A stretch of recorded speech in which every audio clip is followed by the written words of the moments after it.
இங்கே ஆவின் பால் என்று உங்களுடைய அரசு விற்கிறது, பால்வளத்துறை என்று வைத்திருக்கிறது, கால்நடை துறை என்று ஒன்று வைத்திருக்கிறது. அதெல்லாம் எதற்காக வைத்திருக்கிறது?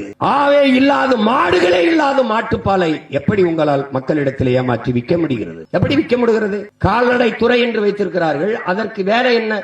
கால்நடையை பற்றி கவலையப்படாத ஒரு துறைக்கு பேர் கால்நடை துறை என்றால் இது எப்படி நீங்கள் அறிவார்ந்த மனிதர்கள் ஏற்கிறீர்கள்? எப்படி ஏற்கிறீர்கள்? எப்படி ஏற்கிறீர்கள்? உங்கள் காலுக்கு செருப்பு எங்களின் தோல், உங்கள் தோளிலே பை, உங்கள் தோளுக்கு பை எங்களின் தோல், மழை பெய்யும் போது நனையாத உங்களுக்கு மேல ஆடை எங்களின் தோல், எல்லாவற்றுக்கும் எங்களின் தோல் இருக்கிறது.